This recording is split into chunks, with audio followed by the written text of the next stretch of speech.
Hello, real estate world. Welcome to the Nova Show, Real Estate Records. This is Nuria Rivera, owner of Novation Title.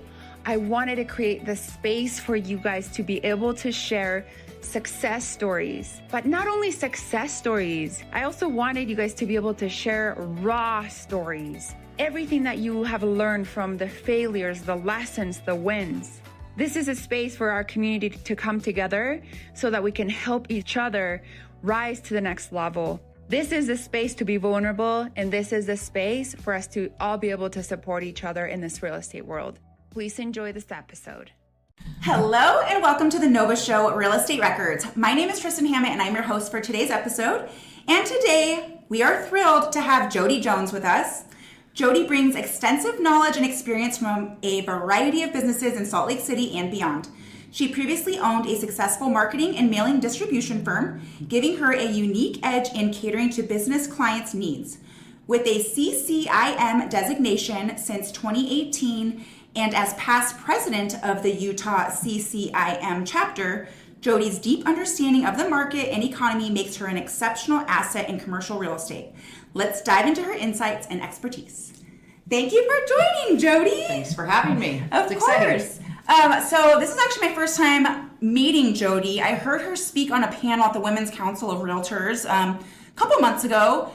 And she is a commercial real estate agent. She was on the panel as the only one. And she had said a few things to me that really stuck out. And I really wanted to have her on the show. So I'm so grateful that you said yes. Absolutely. And that we're here together. So tell us about yourself. Where are you from? Are you from Utah? How did you get into real estate? I am from Oklahoma originally. So after my freshman year in college, I came out here to be a ski bum in 1997. Okay. Yeah, so I've lived here a long time now. Yeah. Graduated from the University of Utah, made my home here. I don't see myself going anywhere. I'm definitely a Utahn now. Yes. And love it.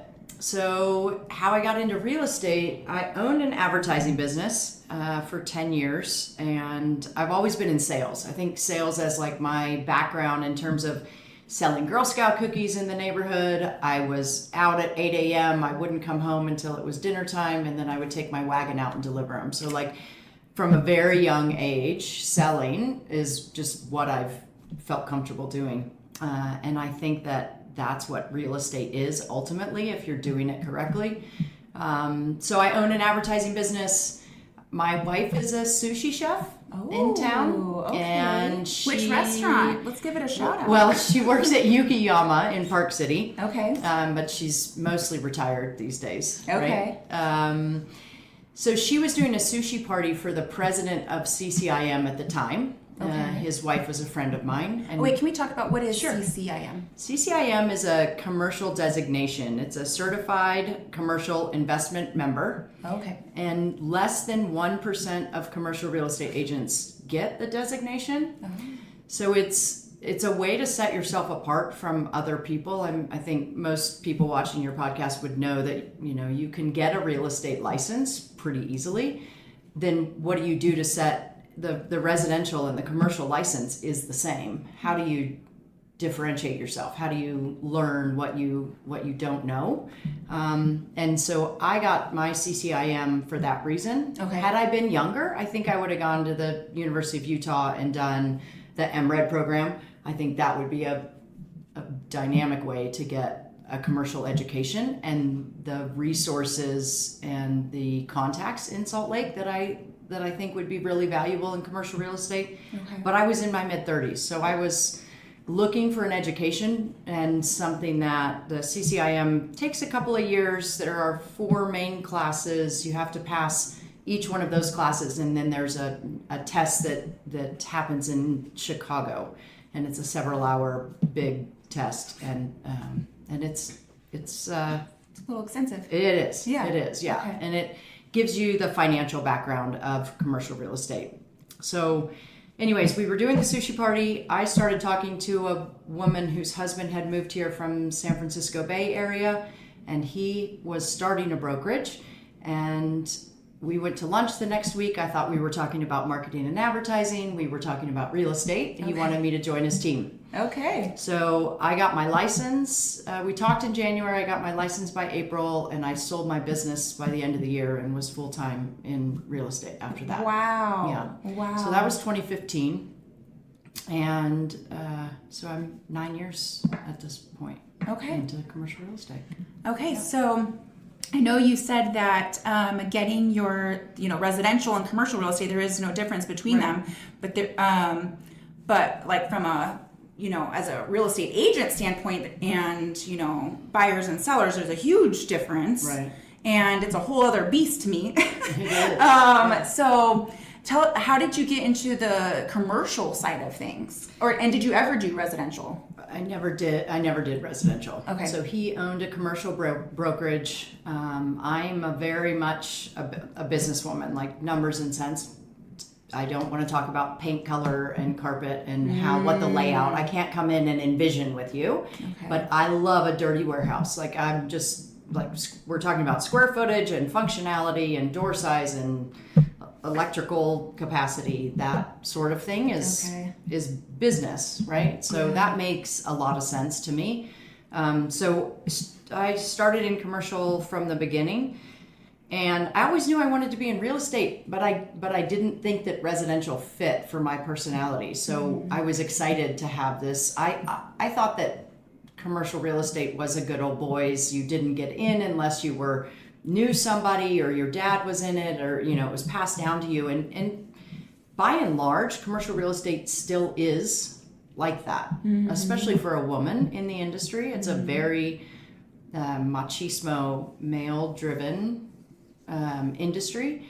And when I got in, one of the benefits that I had was that I had a friend who is a broker and an agent. He said he was looking for a place for his wife's business, and he said, help us find something, and we'll make sure you get paid. So I started cold calling. They were in the 9th and 9th area, and I just started cold calling in 9th and 9th to find all the businesses. Yeah. Okay. To see who might be interested in selling.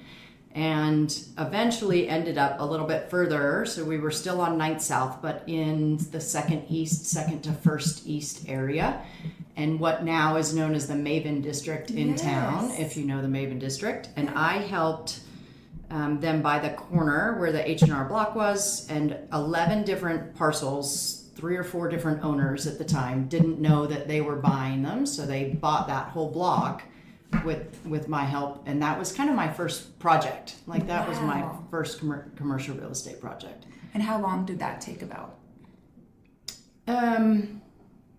A better part of a year, if not longer. Okay. Yeah. Wow. Yeah. It was fun. Yeah. And it's a beautiful, they've done such a great job with it now, the way that it, is a cohesive group of businesses, and lots of women-owned businesses, and they've added the project next door, and I helped them with Maven West, help them find that, and they've grown it to to have the life that it has today. But that was my baby. That's so cool. Yeah. Okay, so I want to talk about getting leads for commercial real estate, because that's different. Yeah. So how do you get your business for commercial real estate? A couple things. I've done a good job online, so I definitely get business from that. But one of the primary ways, and I kind of touched on it in terms of talking about the Maven District and what that was, is that I like to cold call. I like to watch. I like to find areas of town, either find areas of town or find the product, and just get on the assessor site and start figuring out who owns what. And the fun thing about cold calling is that a lot of older people own buildings, and they still have landlines, so you can find their phone number pretty easily. Wow. That part is not hard. I think the hardest part about cold calling is the persistence that it takes, because it's all timing. Most real estate is. It's, somebody might not be ready to sell today, but something could change in their life in the next couple of months. And if you're not persistently calling and talking to them, somebody else is, especially today. I think 10 years ago when I started, cold calling was a lot easier because there weren't most commercial agents, I think, expect the brokerage house to pass them leads. And I've never worked in one of the large commercial brokerage houses. It just they didn't fit my personality. I wanted to be nimble. A lot of commercial agents will work in one asset class, and I wanted to work in all of the asset classes. So I didn't want to pigeonhole myself into just being an industrial broker in Salt Lake City. I wanted to do industrial, I want to do land, I want to do multifamily. And so I enjoy different asset classes, and it keeps it fresh and exciting for me as opposed to just focusing on one. Yeah. But at the larger brokerage houses, typically they want you to stay in your lane and to join a team and to go that direction. But so cold calling, I know that I learned that at a young age, but then really perfected it when I owned my marketing and advertising business, because that was very much a driving around town, seeing new businesses, becoming friends with the owner, stopping in the restaurant every couple of weeks to, can I help you with your marketing and advertising? And really, cold calling in commercial real estate isn't much different. Yeah. So once you make the relationship, you stop by and you meet them. My very first cold call in commercial real estate, this is a funny story, I called and talked to the wife of the owner, and she said, "Do you know what you're calling about?" And I said, "I do. It's just like this little metal tilt-up building kind of in the granary area." And she was like, "Okay, I'll let you talk to my husband." And I chatted with him, and we bought it a couple years ago, and now we're under contract, and it would be one of the largest deals that I've put together in my career. Wow. And she thought it wasn't worth anything at the time, and at the time it wasn't worth what it's worth today. But I had the vision for, I think you and I had spoken before about like paying attention to the city. Yes. And how things are. I'll use Salt Lake as an example because that's where I'm based, but I think you could do it in wherever you live. You're watching how downtown and Third West, I mean, there's lots of retail at Third West, and there's a lot happening here in downtown. And then there was this like divide in the middle at one point, and now it's what people are calling the granary area. And most of that land has already been swiped up and is set for redevelopment. And that happened in like before 2020. That area started to become popular, and so you could just see. So I started, down the block, down Third West, calling the small industrial buildings, big industrial buildings. A couple of acres with an industrial building is ripe for a multifamily building. Wow. And the land in commercial real estate is highest and best use. So you could buy an industrial building for what they were pricing the industrial building at per square foot. So at the time, you're $100 and something a square foot. And I had one of the biggest deals that I did. I called the industrial owner, and he said, well, commercial real estate's going to $200 a square foot for industrial. And at the time we were probably at $100 a square foot. Okay. So in his mind, that was like, I got a deal here. Yeah. $200 a square foot, I'll sell it to you. And I said yes, because $200 a square foot for the building was great, but he wasn't taking into account the amount of land that it was sitting on. And the land for a multifamily deal at $150 a square foot for the land made his $2 million seem like pennies on the dollar. Wow. But he was so excited about it. Yeah. So he got what he wanted, and I was just like thinking forward, and that's all it takes. Yeah. Right? You don't have you have to be creative. You can't think industrial if industrial is not what is going to be there in 10 years. Yes. There's future value, and the future value isn't in the building costs necessarily. So I think you're going to see a lot. I think you're going to see a lot of that coming up. Everybody's worried about the office sector in commercial real estate, Mm-hmm. and I think that you're going to see a lot of the 80s office buildings, class C, B, C, places that people don't necessarily want to work anymore. Okay. They don't have a pickleball court out back. They're not cool. You know, the bathroom's not cool with fun little sayings on the doors. Like they've lost their edge. What is that building when the bank takes it back because they're not 50% full? What's that building going to become? It's not going to be an office building, and somebody's going to tear it down. So there's future. I do think there will be some future development from office buildings. One of the things that people talk about is how do you transition an office building to multifamily, like doing adaptive reuse, and that's really hard to do because if you can imagine an office building, but putting plumbing in every 600 or 700 square feet, it would be cost prohibitive. Yeah. And that is one of the things that you had mentioned to me that had really stuck out is you watch the progression of the cities. And I was like, oh, that's so brilliant.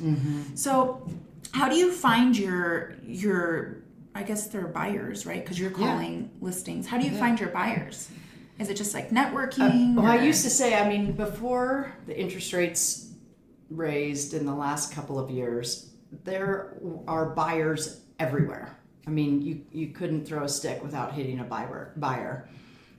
And so it was easy. If you found something, you could find the buyer. That part was the easy part. Are you saying this too? Yeah, that was the easy part. And even today, if you have a product to sell, you can find the buyer because there's not enough small industrial or whatever it is that somebody's looking for it.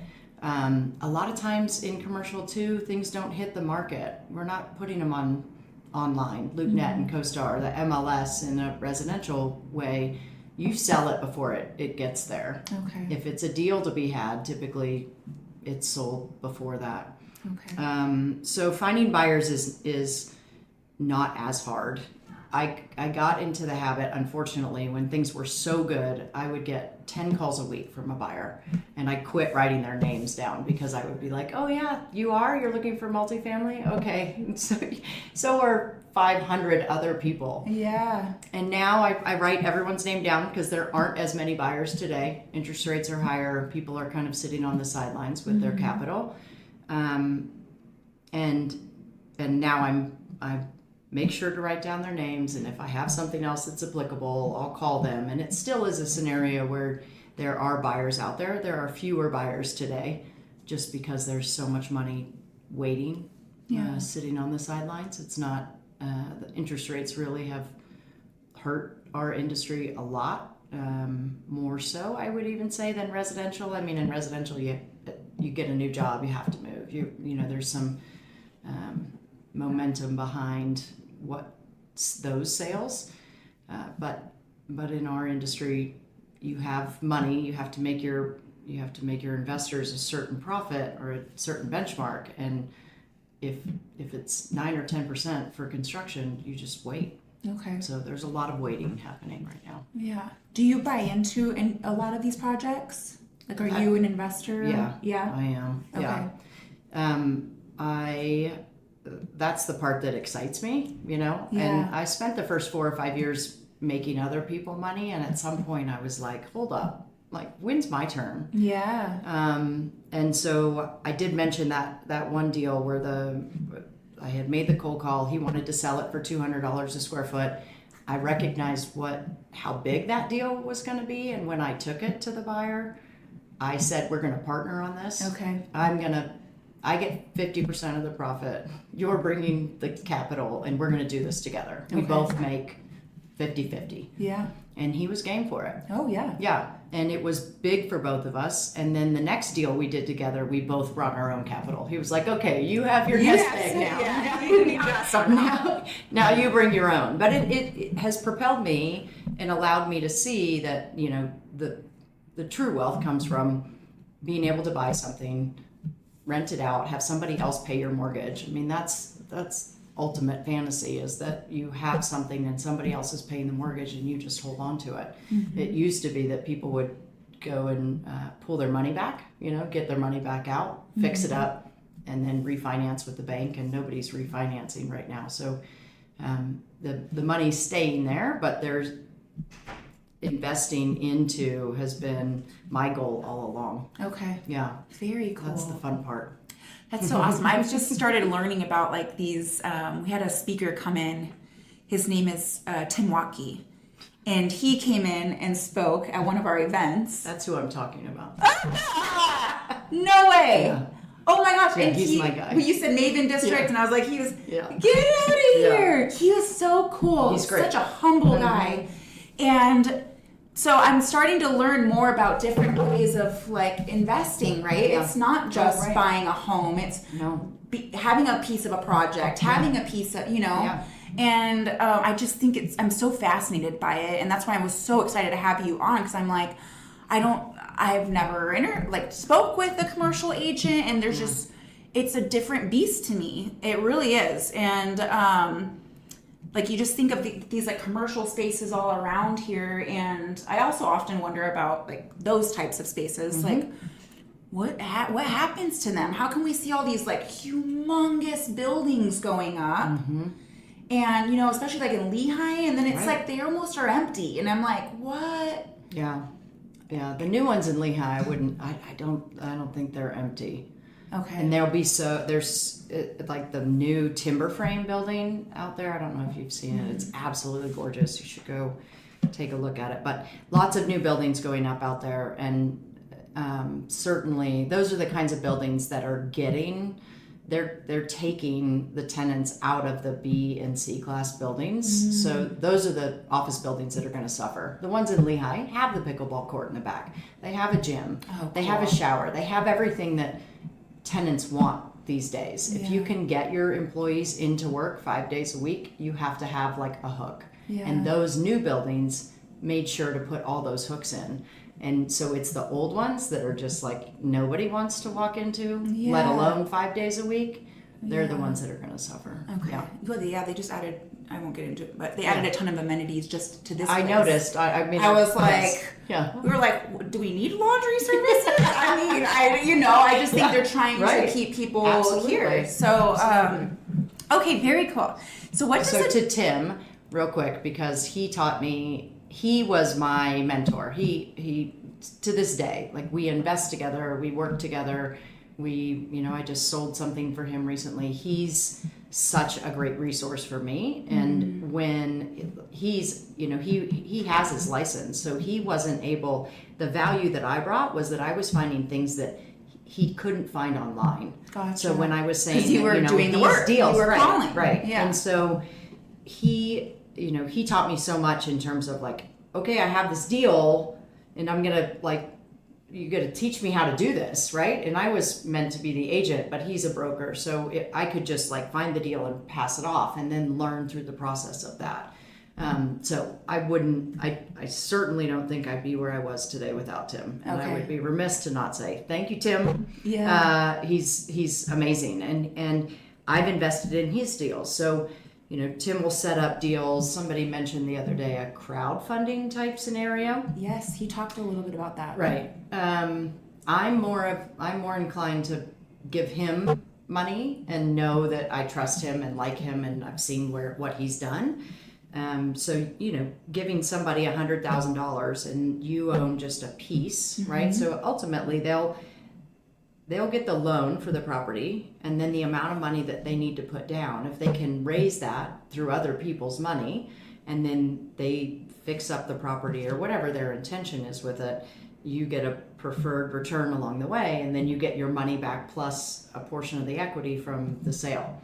So they make money without putting any money in, doing what they already know, taking a multifamily building, fixing it up, and then selling it on the back end. But along the way, none of the capital that went in was theirs. So you make 25% without putting anything in. So he's doing something that I don't have the skills to do. I can give him some money and allow him to do that, right? So there are so many ways to invest in commercial real estate. I think that's one of the fun things. I spoke at a crew event last week, and that was what it is. There's how do women in particular get invested in commercial real estate, and it can be scary for a lot of people. Oh, totally. What is a crew event? Crew is commercial real estate for women. Oh, okay. And they do some young risers, so like women that are probably below 40 that want to learn. They get together and have social time, and they invited myself and another woman to present last week on investing in commercial real estate because they're in it and they're curious about it, but think that it's it's too much. Yeah. Right? How do you and so I was feeling talking like a lot about this. Probably feeling like dumb, asking certain questions and things that we just don't know about. Right. I've learned so much in this, we've only been here, I think, 20 minutes, and I've learned so much. And I told them all, I'm sure Tim said the same thing when he was here. I'm happy to spend your money. I'm happy to help you invest in commercial real estate because we all are working on deals at this point that, we could use your $100,000 or $50,000 or whatever it is you have to contribute. Yeah. And then it becomes less scary for whoever's putting it in. You have it. And investing in commercial real estate, investing in any real estate has its risks. Well, and that's what Nudia, who you just met out there, she's known Tim for years, she invests in his stuff too. Yeah.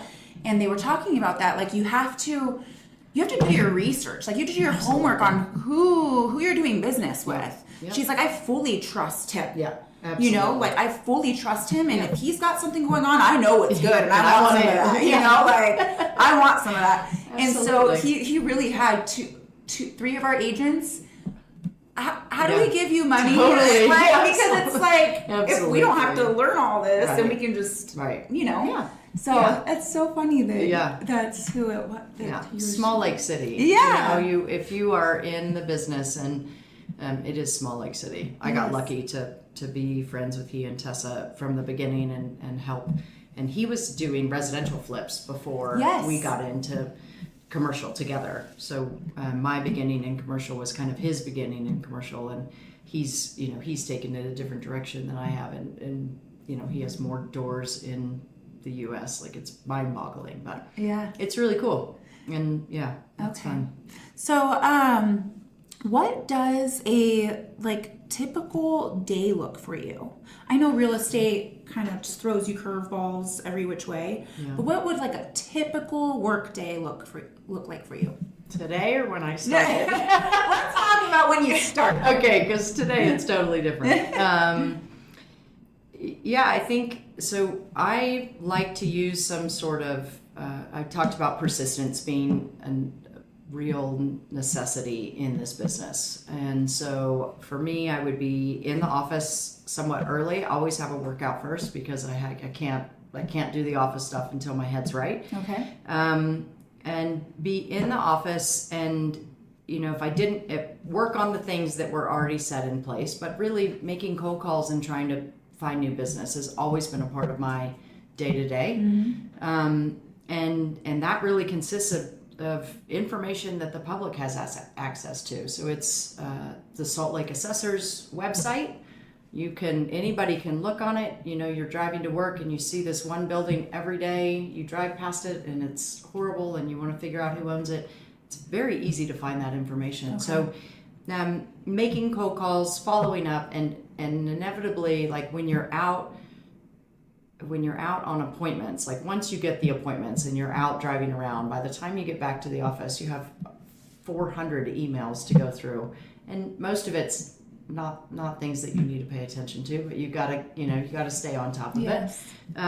So for me, ultimately, it's about working on the deals that I have in place, making sure that you follow up. I think commercial real estate agents have a horrible reputation for not calling people back, and I don't ever want somebody to say that about me. I want somebody to know that I respect them and their time, and I'm always, I do my best to get back to everybody.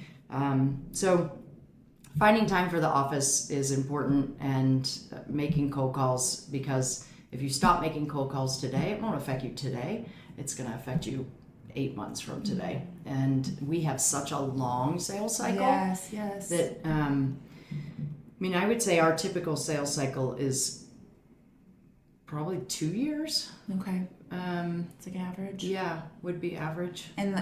And for residential, it's 90, right? 90 days. Right? Yeah, From imagine. the prospect to getting them under contract to or looking and then getting them under contract. Right. Yeah. So I think. I don't Yeah. know. So what happens if you get one of your clients is like, hey, actually, I want you to help me buy this house? I have 4 great partners. It is, I bought my own home because I know that I can do it, but it's just not me. I'll pass it on. Okay. Yeah. And that's why you surround yourself with people that do things you don't. Yeah. And do them well. Absolutely. Yeah. And earlier you mentioned you've done really well online. What does... Yeah. So actually, I want to just touch on this. Sure. You do have a beautiful website. Oh, very informative. Thank you. Very great for me to go get information about you. And so when you say online, though, what exactly are you talking about? I got with the right company 5 or 6 years ago and built that website and worked on trying to keep it up to date. It's one of the hardest things, I think, in any real estate site is making sure that your listings are up to date and those sorts of things. And that has definitely fallen off for me, but there's enough information there that people can find me. Mm-hmm. So I get calls from out-of-state people more than in-state people that are looking for somebody in Salt Lake. They have a building that they want to sell. They've seen my reviews online. Whenever I finish a transaction, I'm sure to ask for a Google review. Oh, good. And that has been extremely helpful. So if you Google commercial real estate Salt Lake City, I'm one of the first 3 that come up. Amazing. It is amazing, and I think it comes with time, right? Mm-hmm. That I didn't just start it yesterday. That I've been building on it, and I think most people think that their brokerage is going to do the advertising for them, so they slack on that. And you can build an online presence if you put a lot of energy into that, right? Yeah. For the one call. I mean, it only takes one call for me to more than pay for the entire year of advertising. Wow. So, and your brokerage isn't. They might be advertising you, but they're not advertising you. Right. Exactly. Like. Yeah. You're not like the other agent that they have at their brokerage, right? Like all the other 50 or hundreds, Yeah. Like you have to advertise yourself. Absolutely. And make a brand, like make a name for yourself. Absolutely. Yeah. Do things like this, Yeah. being on camera, or this is not something I would typically say yes to, but you say yes to things that make you nervous or that stretch you, and then they become good advertising on the back end. And that's how you grow. Yeah, absolutely. As a person and in your business, like you grow from that. I did not like doing podcasts at first, and now I absolutely love it. I love it. I'm like, I get to meet the coolest people and really get to know you and your business. Right. It's so fun to me. Yeah. So I'm so glad. But That's I had told my boss, I was like, if I don't ever want to teach classes, and she was like, sure. And then now I'm teaching classes, and I'm like, but it helps me grow as a person. Right. So absolutely. Thank you for saying yes. Yes, absolutely. Yeah. So how do you stay up to date on things that are happening in the commercial real estate world, like that side of things? Yeah, there are lots of let's see. I don't want to say classes, but it's not classes because we do have CE, obviously, which is helpful, but the seminars and things that come to town. So CCIM does classes once a month. Okay. CCIM, BOMA, NAOP, they all will bring different speakers and different, talk about different things that are happening in Salt Lake. So I think it's important to keep on top of what's happening around here for out-of-state buyers and people that don't know that we're talking about a Major League Baseball stadium that is in this part of town, and this is where you're looking to buy, and this is going to be a good buy for these reasons. You start to see what's coming and going. There is a great website for commercial real estate news in Salt Lake called Building Salt Lake. Oh, okay. And it's a daily article, and it is definitely Building Salt Lake. Okay. Definitely worth subscribing to. So I pay attention to that, and I stay up on. There's more and more commercial real estate news that is geared towards Salt Lake City. BizNow is another one that is a daily.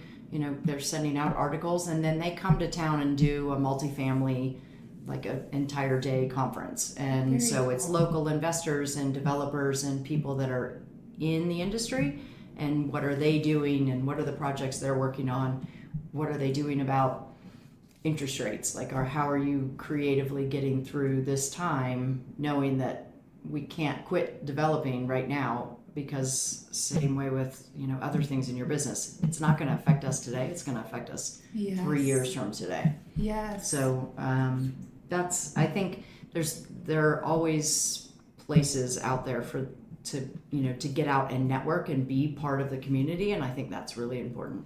Okay, so you are out networking and with CCIM, and I go to crew events. I go to, like I said, they're multifamily, industrial. There's all kinds of conferences. Do you like business networking events too, like with other business owners? Or I used to be a member in BNI. I was a member for a long time, and that was great too, just for getting yourself out there, putting yourself into situations that might make you feel uncomfortable. But we were a big group, and that was good for my business as well. I don't do BNI anymore. My business is more established today than it was then, and I've just kind of moved on from that. But I try and get out there as often as possible. It's important. Okay, very cool. And what is something that you feel has contributed to your growth and success? Having the guts to stand up for myself and to ask for what I need. Wow. I think that women are big on self-care in a lot of ways, and then forget the self-care of asking to be a part of a deal when they don't have the money to be a part of a deal. That there's something that when you recognize your value and your worth, what you're bringing to the table, that it's important to have that conversation ahead of time. Okay. And I think that has that catapulted what I was able to do in terms of investing and my business, because I was not hesitant to say, I'm bringing value to the table. Wow. And my value might not be money today. It's finding a deal that you don't have.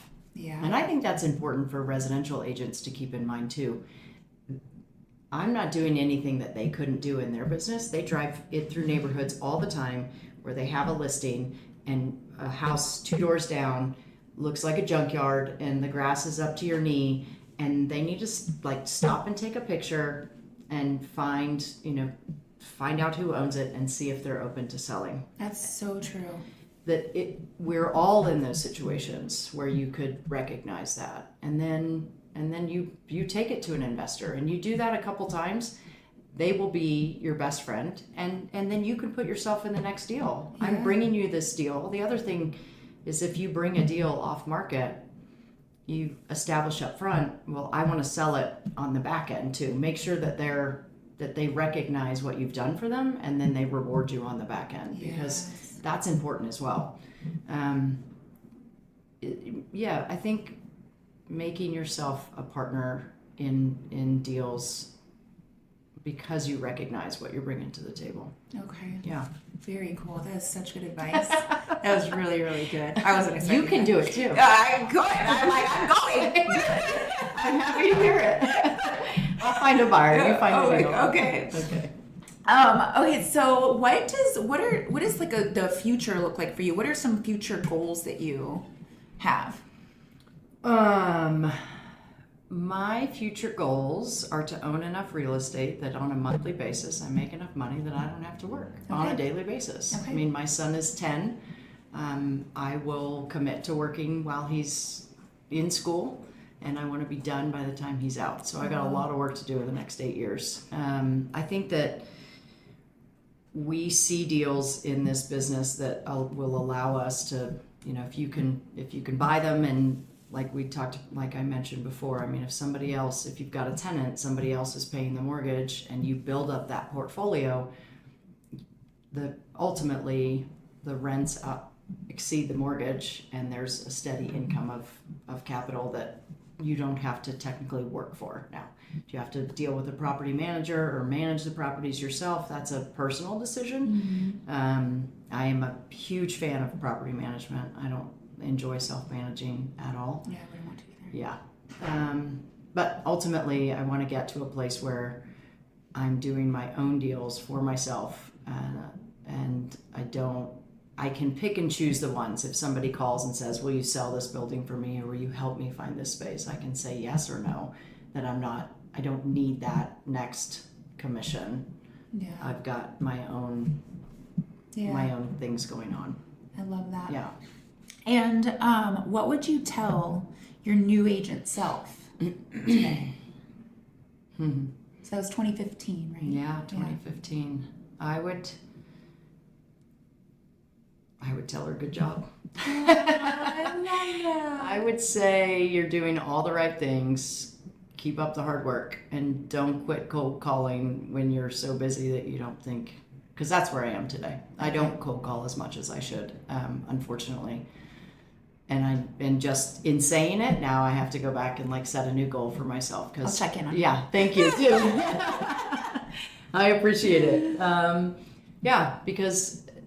Because it's the consistent work. And the work today will pay off years from today. So absolutely. Yeah. I hear that all the time. And it's like, whatever you do, whatever your niche is, whatever way you're going all in, like you have to just be consistent at it. Just because it's not working and you're not seeing like instant gratification, you just have to keep going because it is working. Yeah. You just have to trust the process. Yes, it's like working out, right? You can't go to the gym one time or even one day a week. Like you have to be consistent, and that's 4 or 5 times a week. And it's same with self-care. Like give yourself the care in your profession to really dig in and be consistent about it. Yeah, I think that's one of the biggest things too. Well, Jody, do you have anything else to add before we?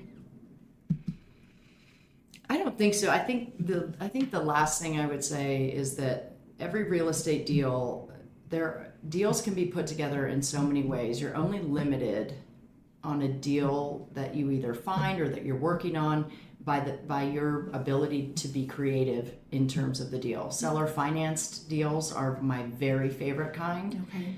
So you don't have to ask somebody if you can be their listing agent. You need to just ask somebody if they're open to an offer. So once again, back to like everybody has a buyer. I don't need to represent you. I don't actually want to. Would you be open to an offer? And do you what are you going to do with the money afterwards? If you're not going to roll it into something else, would you be open to financing it? Because when somebody's willing to finance the deal, you have enough money to make the down payment for the most part, right? You're going into business with them. I bought my very first fourplex seller finance deal. My partner and I each put $35,000 in and bought that deal with seller financing. You don't have to go through the banks, so you save money that way. They just want and then you're making the monthly payment to them and they're happy. They don't come back around and ask for your financials every year, your tax returns typically. Yeah. So being creative in terms of how you can put a deal together, ask the right questions. If you find somebody that's willing to sell, just ask the question. And that's a huge value to your client. Absolutely. Yeah. Oh my gosh. Wow. Every buyer wants a seller finance deal. Yeah. Wow. Yeah. So thank you. Where can people follow you? You can find my website, jodyjonescre.com. Okay. Yeah. And other than that, my Instagram is pretty personal. It's not very much business. So I'm online and if you have any questions or if you want me to spend your money, I'm happy to invest it. Love it. Well, thank you so much for joining us today. I learned so much, and I'm so grateful again that you said yes. So, well, thanks again for calling. I appreciate it. Cold call. See? Yeah, there it is. You did it. I did it. I know. All right. Awesome. Thank you. Thank you. We hope you enjoyed this episode. Please rate us, like us, and share this podcast with our real estate community. The Nova Show Real Estate Record, sharing raw stories of real estate, failures, lessons, wins, and successes. This is all from Novation Title, bringing a different experience into your world so that we can all uplift each other. Until next time.